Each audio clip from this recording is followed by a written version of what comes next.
It is my professional opinion. Every single fire dancer on the planet should know how to do a clothing fire safety test, even if they decide they don't care about the level of flammability of the fabric. In my opinion, this is part of being a fire dancer 101. And I think this is true of not even just pro fire dancers. I think fire dancers should know this for their own safety and well-being.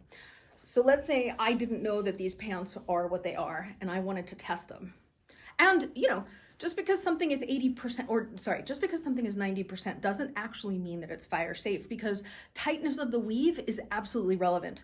If the weave is too loose and too much air can get through it, even though the fabric is gonna resist melting, it will still, it still will burn away and maybe won't provide as much protection as you want. So there's multiple things that you're looking for.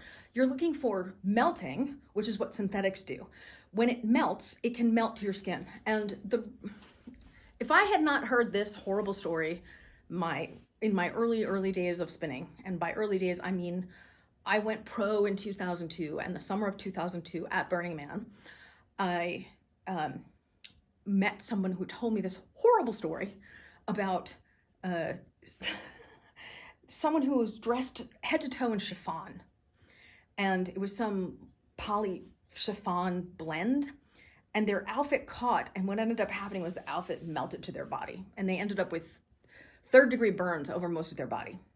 And if I had not heard that horrible story, I personally might not be as much of a stickler about this as I am, but just the idea of that is so horrifying to me. The bleach in the bottled water takes care of the gross problem, but it doesn't, if you have, so this dress right here, or this shirt right here, both of these are, they're both poly. If the fire hit them and was on it long enough, it would start to melt. And what happens is the fabric gets hard and it melts. And then if it's against your skin, it can melt to your skin. That is the concern, right? Whereas something that's cotton, it may burn and you may end up with a hole in it, but it's not gonna melt to your skin. In my opinion, that's a completely different level of risk, like completely different. I'm okay with wearing something that provides very little protection because it's thin, but if it can melt to my skin, personally, I'm not really a fan of it. And you could, this is the one caveat I would say, you can put synthetics over natural fibers so you can layer. Like if my shirt were natural fiber and I was wearing this synthetic dress, which I wouldn't actually do because of how much surface area it is, but you could do that. And then that way, if it melted, it would be melting to the item underneath it. Still, it doesn't have the kind of durability that cotton, bamboo, denim, suede, and silk are going to have. For example, linen as well. Those are all natural fibers that you could use, or leather. All of those are suede, any of those. It's in the manual I sent you. Okay, but I'll list them again. So cotton. Well, they may not all be in there because I think when I made the manual, I wasn't aware of bamboo, for example. Bamboo is a natural fiber. So I mean, basically, if it's a natural fiber, that is the rule, right? Leather is natural, suede is natural, cotton is natural, bamboo is natural, linen is natural. Denim is, okay, now denim is a little crazy because sometimes they make denim that's stretched denim. So then with the denim, especially if it has a lycra blend in it, then you need to be able to do a fire safety test on it, which is what I want to show you here. So these are yoga pants, so they do have stretch. It's like, okay, what's the percentage? Well, percentage alone doesn't necessarily determine safety. What I do if I'm uncertain is I go to the edge of the fabric, right? This is the bottom cuff. Who's looking at your bottom cuff when you're dancing? Nobody, right? So if it ends up marking, then we'll have it on the bottom cuff. And then if you, for an extra level of protection from visual impact, if this is my crotch here, on the inside seam, at the bottom of the cuff is probably the least looked at place. I mean, maybe right at your groin is the least looked at place, but I have, you know, chub rub, so I don't want to weaken the fabric there personally.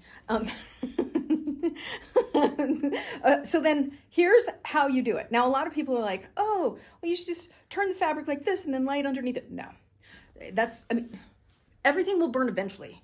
We're not looking for what's going to burn eventually. What we're looking for is what is going to withstand things like you're spinning and you want to do taps.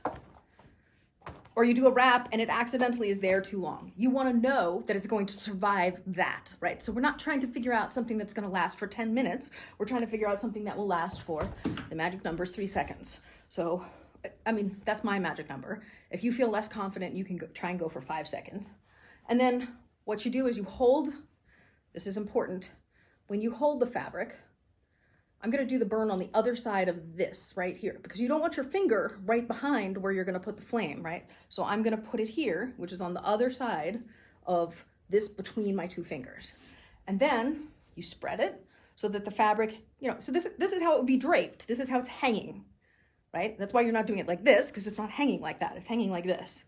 And then you take your lighter and you're going to put your lighter up against it. And you're going to count 1, 1,000, 2, 1,000, 3, 1,000. Now, if you look at this, I'm not even sure this camera can pick it up. You'll notice there is a little bit of browning here. There is this browning here, but that will wash off or change back.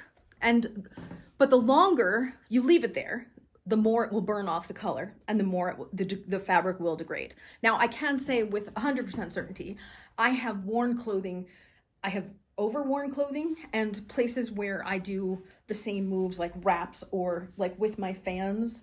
I do this thing I call the Charlie Chaplin, where the fan is in my arm like this and in my arm like this, and I do this. So the flame is actually, and what's really happening is the metal on the fan is up against the actual fabric. So the fabric does degrade over time. And I've actually worn holes through my costumes from that. But, you know, that's a different thing than, it does. I mean, you will wear, I mean, it's kind of a badge of honor. Like, yeah, I fire danced on my outfit so many times. I wore through the fabric. That's, to me, that's a well-used, well-loved outfit.